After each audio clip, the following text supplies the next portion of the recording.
那我们先讲一下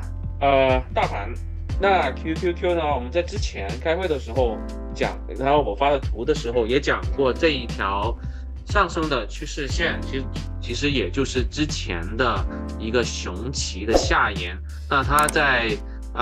周多前跌破了之后呢，它尝试反弹，这里尝试反弹的时候是没有能冲过去，被打了下来。然后第二次这里呢，刚刚好摸到，又被打了下来。星期五呢，它其实它交易量不是特别大，然后它也是冲到接近这个趋势线的地方，它没有冲过去。那现在呢，趋势线是跟21 EMA 是已经是连在一起了，所以这个会成为空军要进场的话，我觉得这个是会一个比较好的进场的地方。那实际上我们看一下星期五那些大单子，你看一下星期五的大单子，其实你是没有看到有很大的 call flow。那如果呢 QQQ 能够冲过21 EMA， 然后冲过这条主力的趋势线的话，下面的一个主力大概在280左右。所以如果它这里能冲过去的话，我会把手上剩下那些 put 就给出掉。基本上这一条趋势线呢，会是可以作为一个多空的一个临界线。QQQ 有问题吗？ OK， 没有问题的话，我们看一下 SPY。我们在这里去看一下 SPY 它的，那 SPY 呢，它也是在一个熊期里面的。星期五它其实基本上是沿着在一个熊期的下沿，这里一到熊期下沿就反弹，一到熊期下沿就反弹。星期五的情况也是差不多，它开盘的时候就在熊期，就这个下沿的地方。那它收盘呢是收在熊期的上沿，它一度是冲了过去，但是呢，在这一个主力区间的下沿，它是没有能冲上去。然后呢，它的交易量也并不是说特别的大，就是说，如果你真正会看到这种反转的话，交易量不会说那么小。所以呢，现在你必须要明白一个情况，大基金是不参与的，只是机器人和 day trader 他们在玩而已。看一下星期五它的 flow 的情况，也是50万以上的那种 flow 啊。你看一开盘的时候，就很多人就把，你看这 BB 就是 below ask， 很多人就把他们那些 put 就给卖掉了，所以引发了一大群的这样子的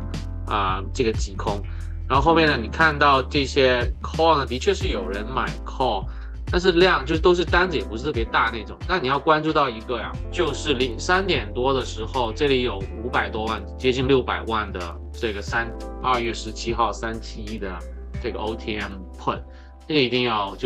留意这个东西。如果 SPY 呢，我刚刚有人问过我，就是那些 put 怎么打算，其实也差不多了。如果它能够冲过这个390、391这个区间呢，就是说它能够突破这个熊期的话，我会先出来。然后呢，等它上到这里上面的时候再说。但如果它真能冲过去的话，会改为是做多，就是短线这样一个做多，大概这个可能也就是1-2天吧。不过下周是有 CPI， 然后星期二，我记得星期二 JP 要讲话，所以这些说实话这些东西都是能，但是他讲什么谁也没办法知道。SPY 有问题吗？SPY 没有问题的话，就简单讲一下几个股票。现在手上拿的有 Apple 的那个 put， 苹果它现在呢，它其实是比整体大盘要弱很多。那它星期五虽然走出了这一个大绿柱，但实际上它还是在这个区间里面。我把它画一下，这个实际上还在这个区间里面，基本上一直没有变化，对不对？所以形式上并没有改变。它为什么说在区间里面形式就没有改变呢？如果它这个区间里面无论它上上下下怎么样动，但它只不过是一个横盘而已。它如果一直这样子的话，它只是横盘而已。你能够赚从这里到这里，能就4块钱那个，就是能够只做一下日内，你并没有办法做一个趋势。好像我们在这里的时候做空苹果的时候，其实是做了一个趋势吧，是它破了这里的时候一直做下去。那它基本上就是一直这样拿，一直这样拿，然后不断的 roll， 这种呢就比较轻松的操作了。但是如果它只不过是这里震荡横盘你拿个1-2天又要出，然后你又不敢说拿太长时间，然后第二天又绿又红，又绿又红，你那期权就全部就毁掉了所以并没有太大的变化。苹果有问题吗？ Tesla 它原来这里是它有一个 wedge， 这个图形它就直接就破掉了。然后呢，它尝试那2天它其实尝试又突破回进去到这里面，但是呢出了个消息又废掉了。然后它现在呢，星期五呢，实际上其实很多图它当天看起来好像很猛的样子然后就你可能会盘尾的时候想会不会再连续再涨我要不要买 call要不要进场但是如果你不要光看那种小时图5分钟图这样子，你把你的图往外的稍微拉一下，就是看这样更加大的 time frame 图的话，它刚刚好是停在这个阻力这个地方，而且它这个阻力是有好多个数据点去验证的，并不是说只有一个数据点，这样它可能比较弱的一个阻力线，它到这个地方停下来，你在这里做多的话，你实际上你的 RNR 就基本上是等于是没有，或者说是非常非常不好的一个 RNR， 所以你不可能在这个地方做多。然后你说啊，你会说啊，那如果一开盘都直接做多，这样子就赚翻了嘛？但实际上，你看它开盘的时候，它并不是在什么那个技术点位这里啊，所以它实际上它只不过是刚好有人有那么多钱，他就决定这样在这个地方进场。你这些是没办法预判的，所以你没办法知道的。如果谁跟你说他预判他在这个地方一定知道，就是说很大把握之后它会涨，它并不是就纯粹赌博的话，它完全是放屁。我并不觉得这种是可以预测的。那现在怎么办呢？现在呢，它就这个趋势线跟它的8天均线的位置，我觉得空军会进场的一个地方，或者说最晚去到125，就大概是之前这个地方，空军会想在这个地方进场。但是呢，你要看它一直都没办法过8天均线啊，你这样让它过个8天均线的话，可能性又稍微又小一点了。所以如果你要做空的话，你就看这个区间呢，就是你要尽量买远一点的那个期权，或者直接买 TSLQ 啊，这样就不会波动那么大。在这个地方，如果它能够冲过去125的话，那你就认输了，那没办法。但是你的风险是可控的嘛。如果用 TSLQ 的话，最稳当呢，还是等它能不能去到125这个地方，然后开始做空。但是有时候大家也知道，你想他去到那个地方，他不一定能去到。比如说我们之前说过，想在之前的时候，这里说应该是2个星期前吧，我说SPY 呢，它如果它能够 defend 这个 gap， 对不对？它能 defend 这个 gap 的话，想它反弹到329、321不是329、390、391这地方，然后我想做空，但实际上它根本就去不到。它去不到的话，如果你不灵活应变，你就在这死等的话，那你就这几天的这个下跌行情，那你就错过了。那如果我们回到 Tesla 的图，它能不能去到125呢？没有人知道。但是我们现在知道的数据点有3个，一个是这里有条趋势线，然后第二个是8 EMA， 它一直从12月去年12月初开始就没有也可以不一定12月初吧，基本上就是对12月初破掉之后呢，基本上就没有一天能够收盘收到那个上面，所以这个8 EMA 就是117、118这个地方又是一个数据点，然后第3个数据点是125.5这个位置，当它45到125吧，不是45了，就把它 round 到那个净一法就进到125吧。Anyway，Tesla 有问题吗 ？Microsoft 呢？如果你一跟 QQQ 图对比，你会发现 Microsoft 是多么的弱，它连昨天的高点都没办法去到，它只不过是一个就去到大概是一半的地方，是吗？如果它能够把这条红柱这个柱体完全吃掉的话，我还很可能会把我的 put 给清掉，但现在也没办法吃掉，而且你会发现它的 put， 我们的 put 的 premium 是没怎么变化，就是它星期五这样涨，它实际上我觉得那个 put 的 premium 好像也就是亏，现在浮亏是大概10%多一点点吧，因为3块1买嘛，也不是很多，所以呢，大家对它整个 sentiment 还是非常非常的 bearish， 我不大担心啊。但我要说一个事情啊，就是我们之前嘛进场那个时间，我们是跟着机构买的嘛。我觉得机构啊是肯定知道这个降级这个事情的，就是提前进场。你有这些事情你也没办法预愿，对不对？股票就是这样子，就是信息是不对等的。我们散户都是不可能知道这些信息。那这里一个没办法，it is what it is， 你没办法去抱怨。所以我们还好，有时候我们还盯着机构在做什么东西。Microsoft 有问题吗？这个我一直在拿着，没有动，我大概有好像是几千股吧。你现在你看整体的话，还是在横盘的阶段，我不想在这个时候买，因为横盘就表示还没有出方向。我想等它能够冲出这个区间，就显示出可以一个上升的一个趋势的时候，我就开始买。所以你没有必要说很着急的，一定要在现在的底，现在是很抄底。你如果它能够从30多能够回到，当然这回到100，这个就有点失望了。就从30多回到70多的话，它也还是有很大的空间可以加仓，所以这个就先拿着吧。我现在也不想加仓。它星期五看起来很牛逼啊，一天涨了8%，你看它实际上它还是没能冲出这个区间啊，再牛逼也还是在，就好像那种孙悟空打十几个打几万个翻跟斗，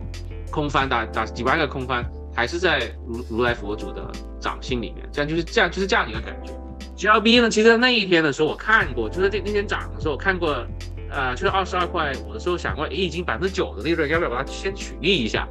但实际上呢，把一个8%的一个取利了，好像就赚了3-4千块钱，感觉好像不疼不痒这样又。但是如果对于你来说有8%的利润的话，就是也能达到你想保住的利润的话，你取利也没有什么。也无可厚非，就是你一定做这些决定的时候，你一定要根据你个人的情况看一下是否合适你情况。因为譬如说，有可能我觉得3-4千块钱的利润没有什么很大不了的东西，但是有些人会觉得3-4千块钱的利润，他也会觉得抽出来的话，他有很高兴的话，每个人的情况不一样，所以不一定要。我还是我不大想但每个人都盲目的跟着我去操作，那就是这个就是你一定要根据自己的情况。然后要理解我交易的思路，你这样子自己交易的话，才有，就是你才能够更自主的控制自己的实际操作。我除了能给你提供交易计划，给你解释交易计划，然后再给你 alert 之外呢，其他都只能靠你自己。我只能把你带进门，然后你具体的操行还是看你自己。GLB 有问题吗 ？OK， 没有的话，我来讲一下 BA， 我们解释一下 BA 这个是怎么回事。BA 这个图呢，我们就先这个留着吧，轻一点。它实际上它之前这有一个盘整区间，然后它下面的下沿大概就是204.8到205这里左右。它这里一直星期五那个交易，它实际上我看到就是204、205这个地方，刚刚好也是星期四的一个高点嘛。也就是为什么我在发信息的时候说它突破了高点的时候就冲了就。实际上，对，我们换到个15分钟，换个5分钟图，15分钟图。你看进场的时间也差不多是在，我大概是10点钟左右进场嘛，就是它冲上去第一次，它在这里在这里有一个阻力被挡住了，直接就往下跌，这里对不对？直接往下跌之后呢，它这个 undercut， 然后又重新站回去。然后我等它在这里收了一下的时候，就等了一下的时候，就想，看到反正就6毛钱嘛，我们就捞抖一下。但是我这个肯定不会放很多钱进去，大概就是买了50手这样子，放了然后它一直往上冲，它冲到差不多的时候，大概就是300%的时候，我就想了，我马上要开会了，这个已经300%了，还需要更贪心吗？对不对？没有必要太贪心了。就在这个大概就在这个地方就出掉了。然后它当然大家也知道，结果是最后它又再冲了一层，它就是卖飞了，大概有1/3到1半左右，没有问题。OK， 我们看一下日线图。日线图如果它这个也是牛逼的，也真的，老实说没有想到它能够那么牛逼。然后就几个订单嘛，就是在那个 United 那里拿到几个订单嘛，就那么牛逼，直接往上冲了就。它现在呢，如果你要操作的话，它有一定的操作空间，因为它现在就是在所有的它现在基本上是沿着8天均线一直这样往上冲。如果你是要用正股操作的话，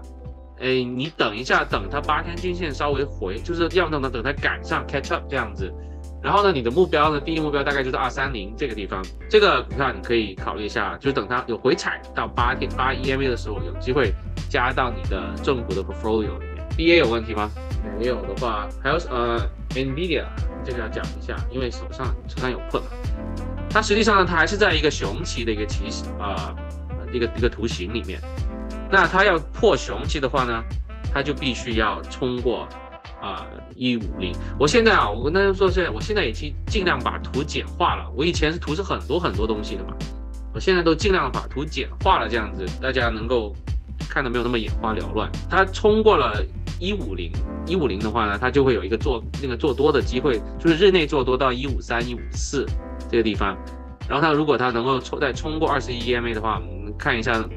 它刚刚好200天均线跟这个区间它又有一个重合，我把它画出来，大家能看到，就是200天均线这个地方又有个重合。我预计呢，